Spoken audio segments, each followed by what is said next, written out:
In this video, we're going to cover section 3.3 on graph sketching using asymptotes and rational functions. So you may have learned how to graph rational functions in a previous algebra course. So here we're going to talk about a review of how graphing of rational functions is done and connect that to what we've already talked about in terms of limits and how that correlates to asymptote behavior. So our objectives here are to be able to find limits involving infinity, determine the asymptotes of a function's graph, and then to be able to sketch the graph of a rational function. So some of this may be review material. All right, so the definition of a rational function is one described by f of x equals p of x divided by q of x, where both p and q are polynomials, with q of x not the zero polynomial. So q of x cannot be a zero, and the domain consists of all inputs for which the denominator does not have the value of zero. So there are possible domain restrictions on irrational functions that are going to lead to some of our asymptote locations. So the line x equals a, vertical line, is called a vertical asymptote if any of the following limit statements are true. The limit as x approaches a from the left of f of x is infinity, or the limit as x approaches a from the left of f of x is negative infinity. In other words, as the graph approaches that line from the left to right, the graph either moves up to positive infinity or down to negative infinity. Or the limit as x approaches a from the right of f of x equals positive infinity, or the limit as x approaches a from the right of f of x equals negative infinity. So in other words, as you're looking at the graph on the right side of a vertical asymptote, the graph must go up high or down low. So vertical asymptotes are identified in terms of calculus and limits by whether or not the limit as you approach the asymptote from either side, it has an infinite value.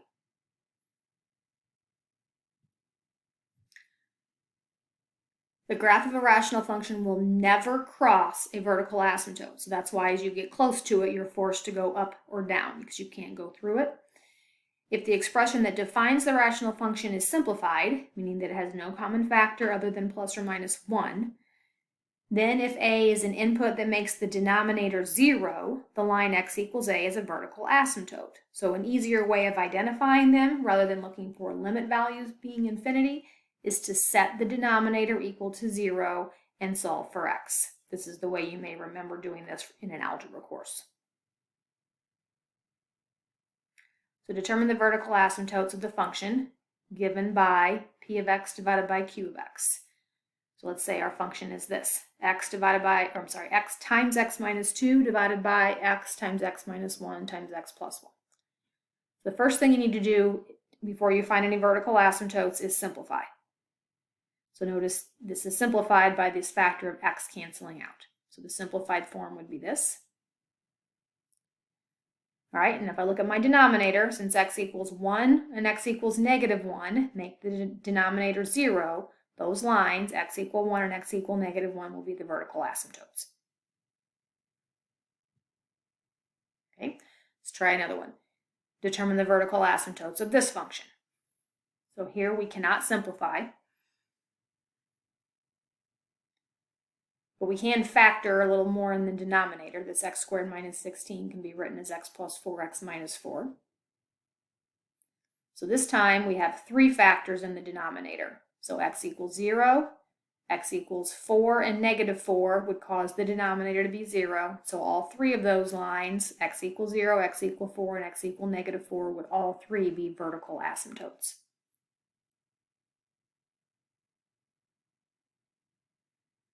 All right, the line y equals b is a horizontal asymptote if either or both of the following limit statements are true. So a horizontal asymptote is identified by taking the limit as x approaches negative infinity of the function and getting a number, b, or the limit as x approaches positive infinity of a function equaling a number, b. So if you take the limit as x approaches either negative infinity or positive infinity and get a number and not infinity, then that line, y equals this number, is considered a horizontal asymptote. The graph of a rational function may or may not cross a horizontal asymptote. It can never cross a vertical, but it might cross a horizontal. Horizontal asymptotes occur when the degree of the numerator is less than or equal to the degree of the denominator. And the degree of a polynomial in one variable is the highest power of x on that variable. So you look at the highest power of x on top and bottom. If the top has a smaller degree than the bottom, or if they're equal, our graph will have a horizontal asymptote. Again, that's the way we teach this in an algebra course. So determine the horizontal asymptote of the function given by f of x equals 3x squared plus 2x minus 4 over 2x squared minus x plus 1. So first, we're going to divide the numerator and denominator by the highest power of x on the bottom. If you remember when we talked about limits earlier in chapter 1, to find a limit as x approaches infinity or negative infinity, we divided everything top and bottom by the highest power of x on the bottom. So if we do that, if this gets divided by x squared, you just get a 3. If this term gets divided by x squared, it simplifies to 2 over x, and then we divide the 4 by x squared. Same thing on the bottom. If I divide this by x squared, we just get a 2. If you divide x by x squared, you get 1 over x. If you divide 1 by x squared, you get 1 over x squared. Second, find the limit as x, the absolute value of x gets larger and larger, meaning as x approaches positive or negative infinity. So as x approaches negative infinity or positive infinity, the terms that have x's in the denominator go to 0. So these both go to 0, leaving the 3. These both go to 0, leaving the 2. The same thing happens the other way. These both go to 0. So do these. It doesn't matter if you're going positive or negative, right? So you just get the 3 over 2. So the line, y equals 3 over 2, is a horizontal asymptote. All right, let's try another one. Determine the horizontal asymptote of the function given by 2x minus 1 times x plus 1 over 3x plus 2 times 5x plus 6. All right, so here we need to multiply out the top and the bottom to get it in the form where we can easily divide everything by the same value. So if I FOIL the top and FOIL the bottom, we can rewrite it like this. Since both top and bottom have the same power of x, we can divide both by that power. So let's go back here before we do that. Notice the highest power of x on the bottom is x squared, so we would divide everything by x squared, just like on the last one. Now, a shortcut here is, we'll walk through all of the limit procedure, but when the degrees are the same top and bottom like they are here, you can ignore any lower powers and just divide those leading terms. So if I just divide the leading terms, I'm just going to get 2 over 15. That should be the answer. All right, so here it shows dividing everything by x squared. And as x gets big or small, the terms that have x's on the bottom go to 0, so you're left with 2 and 15. So as x approaches negative infinity or positive infinity, the limit of this function is 2/15, meaning that y equals 2/15 would be a horizontal asymptote. Okay. The other case where we have a horizontal asymptote is when the top has a smaller degree, and in that case, when you do all of this, you end up getting a 0 on top divided by a number, so you end up just getting y equals 0 as your horizontal asymptote. All right, so our strategy for sketching rational function graphs. Part A, find the intercepts. So find x and y intercepts of the graph by plugging in 0 for the respective variables. So if x intercepts, we let y equal 0.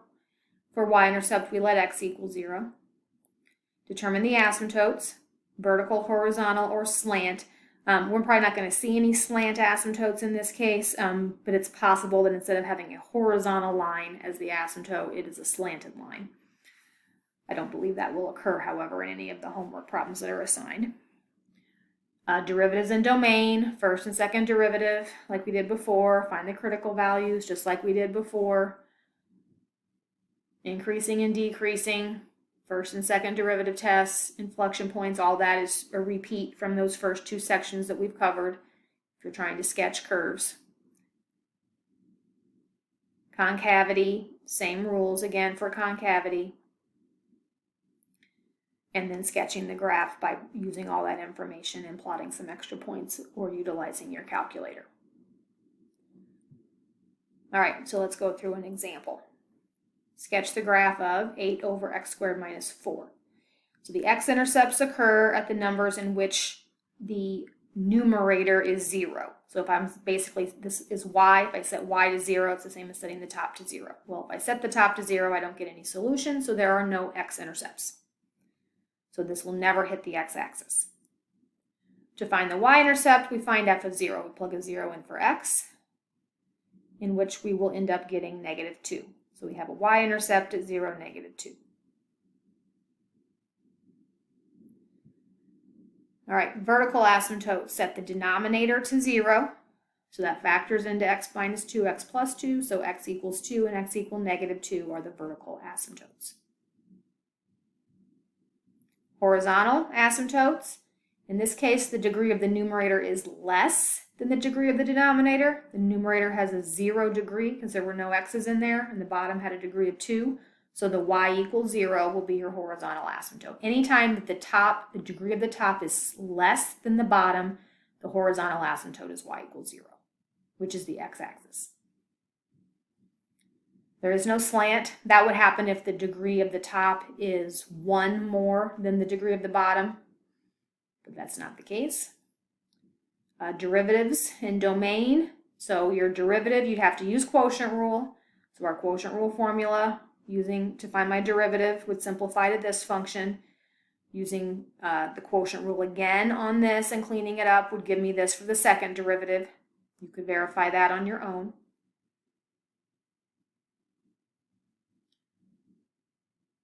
The domain here is all real numbers except plus and minus 2, because that would give me my denominator values of 0, which were my vertical asymptotes.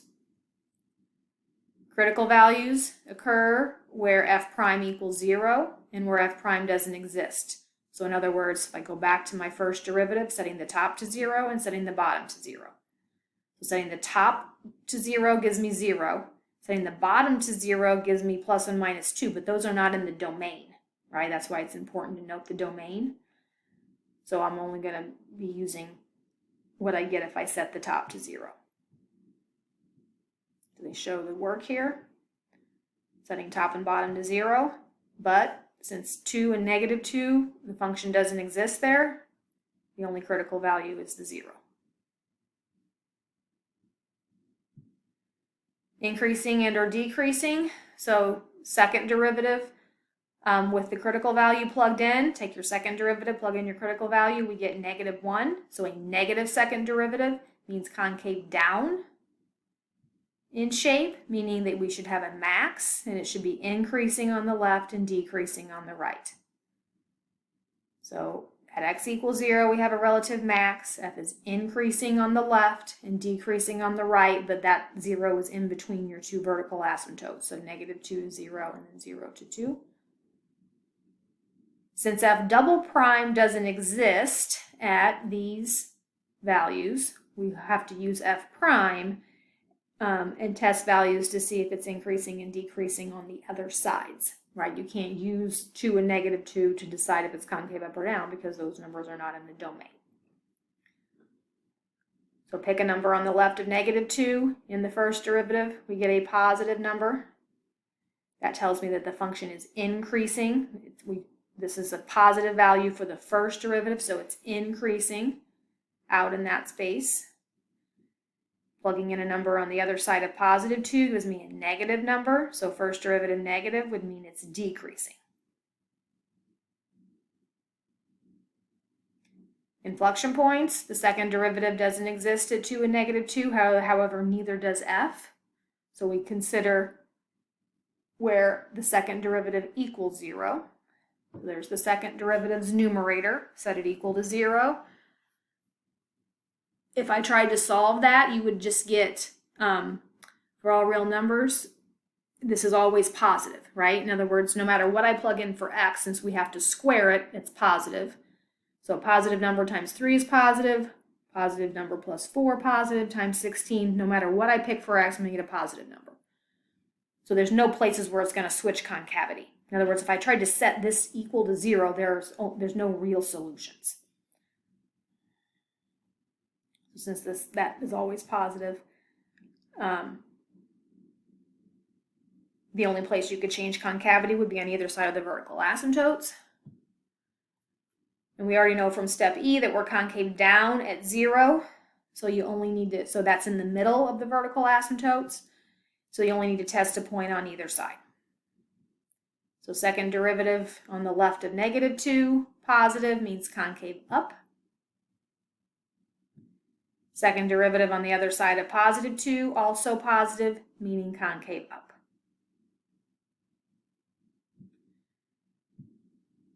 And then sketch the graph using all that information. They've plotted some points, or again, you could utilize your graphing calculator and see that that shape coincides with all of the information. So again, these are time consuming to do all of those steps. Again, they follow, however, the same procedures and rules that we learned in the first 2 sections of Chapter 3.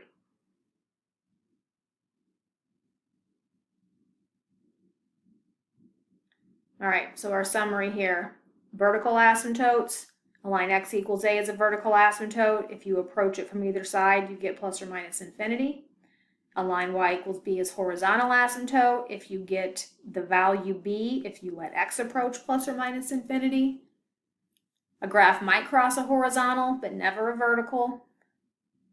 A slant asymptote would happen when the degree of the numerator is at least 1 more than the degree of the denominator. You'd have to find it by doing division, but we're not going to see that case, so you don't have to worry about that for this homework set. Vertical, horizontal, and slant asymptotes can be used as guides for accurate curve sketching. The asymptotes in those asymptote equations are not part of the graph, but they are visual guides to help you know where the curve should be drawn. All right? So that is the end of section 3.3.